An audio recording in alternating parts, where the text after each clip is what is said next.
নমস্কার, তোমাদের সবাইকে সানা স্মাইল এডুকেশন সেন্টারে স্বাগত জানিয়ে আজকের ক্লাসটি শুরু করছি। আজকে তোমাদের সঙ্গে আলোচনা করব তোমরা যারা ষষ্ঠ শ্রেণীর পরীক্ষার্থী, তোমাদের জন্য রায় ও মার্টিন প্রশ্ন বিচিত্র থেকে আজকে সমাধান করে দেখাবো ভূগোল বিষয়ে ষষ্ঠ শ্রেণীর মধ্যশিক্ষা পর্ষদ প্রদত্ত নমুনার যে প্রশ্নপত্র সেট দেওয়া আছে সেটার সমাধান করে দেখাবো। তার মধ্যে থেকে তোমাদের ছোট বড় সমস্ত প্রশ্নের উত্তরই তোমাদের সমাধান করে দেখাবো। চলো দেরি না করে মূল বিষয়ে যাওয়া যাক।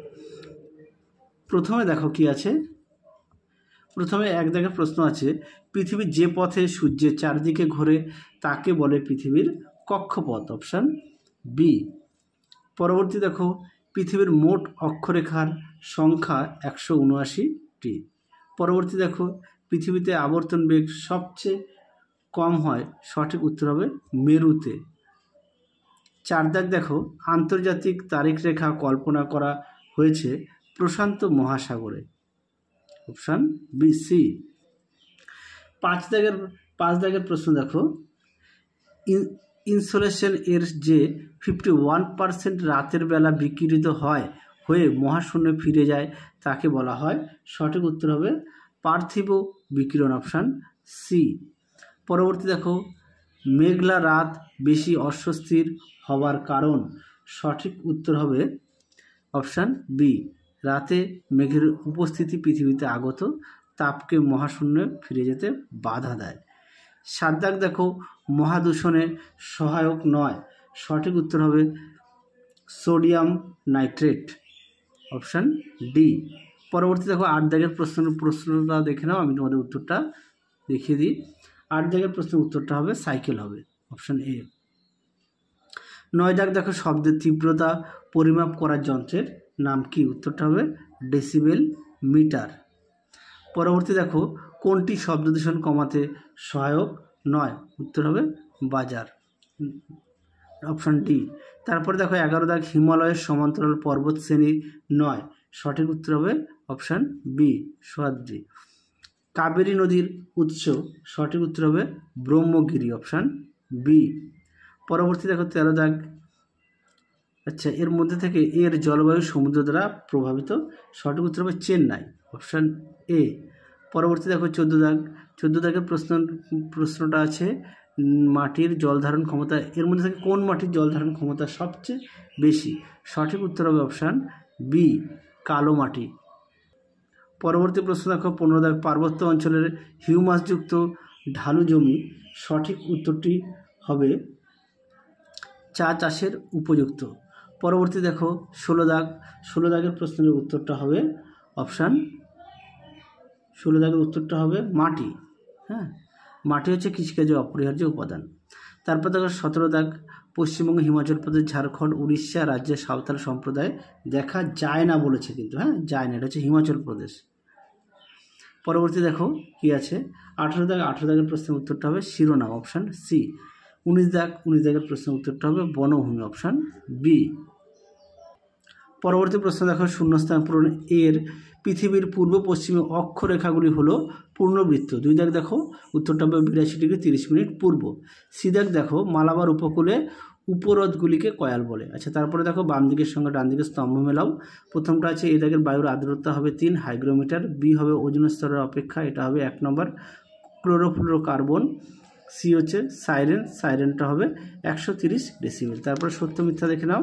1 দাগের প্রশ্নের উত্তরটা হবে অশুদ্ধ, 2 দাগেরটা হবে অশুদ্ধ, সি দাগটা হবে শুদ্ধ।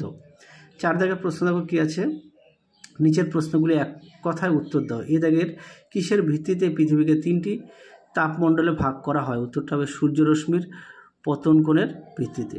বি দাগের দেখো, পার্বত্য নাতিশীতোষ্ণ অরণ্যের পাতাগুলির আকৃতি সাধারণত কীরকম হয়? উত্তরটা হবে সূচালো হয়। সি দাগ দেখো, নীলগিরি পাহাড় একটি আদিবাসী গোষ্ঠীর নাম লেখো যাদের প্রধান জীবিকা পশুপালন। তোমরা টোটা লিখবে। তারপরে 4 দাগ দেখো, 4 দাগের প্রশ্নগুলো দেখে নাও কি আছে। একে, মহাবৃত্ত বলতে কি বোঝো? চলো উত্তরটা দেখে নাও। মহাবৃত্ত সুন্দর করে দেওয়া আছে, তোমরা অবশ্যই ভালো করে লিখবে, আর এছাড়া পাঠ্য বই থেকেও তোমরা পড়ে নিতে পারো। আর খুব শীঘ্রই তোমাদের সাজেশান নিয়ে আসছি ষষ্ঠ শ্রেণীরও, দেখতে থাকো আমাদের চ্যানেলটি। পরবর্তী প্রশ্ন দেখো 2 দাগের, শব্দ দূষণ নিয়ন্ত্রণে সাইলেন্স বোর্ডের ভূমিকা কি? উত্তরটা দেখে নাও। প্রশ্ন উত্তরটি সুন্দর করে দেওয়া আছে, তোমরা এখান থেকে উত্তরটা লিখবে। এই পর্যন্ত লিখবে, এই পর্যন্ত উত্তরটা লিখবে। পরবর্তী প্রশ্ন দেখো কী আছে। পরবর্তী আছে উপকূল অঞ্চলে দেখা যায় ভারতের এমন 4টি রাজ্যের নাম। দেখো আমি পাশেই লিখে দিয়েছি, পশ্চিমবঙ্গ, উড়িষ্যা, তেলেঙ্গানা আর তামিলনাড়ু। 4 দাগ দেখো কী আছে, চেঞ্চু উপজাতি ভারতের কোন রাজ্যে বসবাস করে, এদের প্রধান জীবিকা কী। এটা তোমাদের পাঠ্য বইতে পেজ নম্বর আছে 99, অর্থাৎ 99 পেজে পাঠ্য বই থেকে তোমরা পেয়ে যাবে। দেখে নাও, দেখে নাও। চেঞ্চু তাদের শিকার ও ফলমূল সংগ্রহ হচ্ছে প্রধান জীবিকা। আর কোথায়? অন্ধ্রপ্রদেশ। পরেরটা দেখো কি আছে। এবার 5 দাগের প্রশ্নগুলো দেখবো। অক্ষরেখা ও দ্রাঘিমা রেখার 3টি পার্থক্য, দেখো উত্তরটি। পরবর্তী প্রশ্ন দেখো, আচ্ছা পার্থক্যটা দেখাই, দেখে নাও অক্ষরেখা ও দ্রাঘিমা রেখার পার্থক্য, আর অবশ্যই তোমরা বিষয়গুলো উল্লেখ করবে। দেখে নাও বাকি উত্তরগুলি, দেখে নাও, সুন্দর করে দেওয়া আছে। চলো পরবর্তী প্রশ্ন দেখো কি আছে। 2 দাগ দেখো, পৃথিবীর আবর্তনের বেগ নিরক্ষরেখা থেকে মেরুর দিকে ক্রমশ কমে যায় কেন, উত্তরটা দেখো। দেখে নাও প্রশ্ন উত্তরটা তোমরা এখান থেকে লিখবে। সুন্দর করে চিত্র দেওয়া আছে, চিত্রটাও তোমরা আঁকবে। পরবর্তী প্রশ্ন দেখো, তোমার ঘরের বায়ু দূষণ রোধে 3টি উপায়ে উল্লেখ করো, দেখো উত্তরটি। দেখে নাও, তোমার ঘরের বায়ু দূষণ রোধে 3টি উপায় উল্লেখ করো, প্রশ্ন উত্তরটি। মোট 6টি দেওয়া আছে, তোমরা এখান থেকে পড়ে 3টি বলেছে, একটু বেশি লেখার চেষ্টা করবে। পরবর্তী দেখো কি আছে। 4 দাগ, গ্লোব ও মানচিত্রের তুলনামূলক আলোচনা করো, দেখো প্রশ্নের উত্তরটি।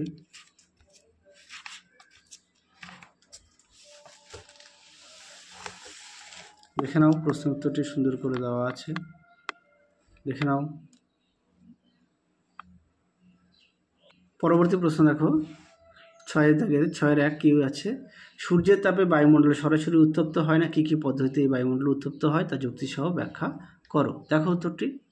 দেখে নাও প্রশ্ন উত্তরটি। এই প্রশ্নটা তোমাদের অনেক মডেল সেটে দেওয়া আছে, তোমরা অবশ্যই ভালো করে পড়বে, অনেক মডেল সেটে প্রশ্নটা দেওয়া আছে। পরবর্তী প্রশ্ন দেখো 2 দাগের প্রশ্নটা একটু দেখে নাও, আমি তোমাদের উত্তরটা দেখাই। সে 2 দাগের কী আছে, ভারতের জলবায়ু দক্ষিণ পশ্চিম মৌসুমী বায়ু ও উত্তর পূর্ব মৌসুমী বায়ু দ্বারা কীভাবে প্রভাবিত হয়। এইটুখানি হচ্ছে তোমাদের পাঠ্য বইতে আছে 81 পেজে। প্রথমে এখান থেকে এই পর্যন্ত লিখবে বর্ষাকালটা, তারপরে শরৎকালটা এখান থেকে এই পর্যন্ত লিখবে। পেজ নম্বরটা দেখে নাও 81, 81 পেজ।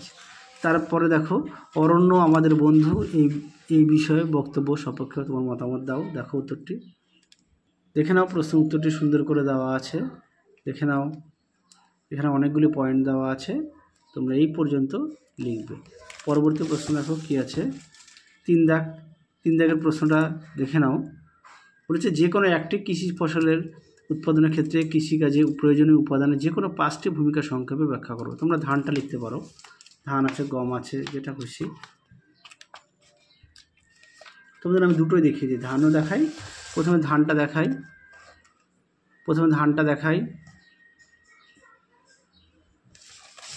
দেখে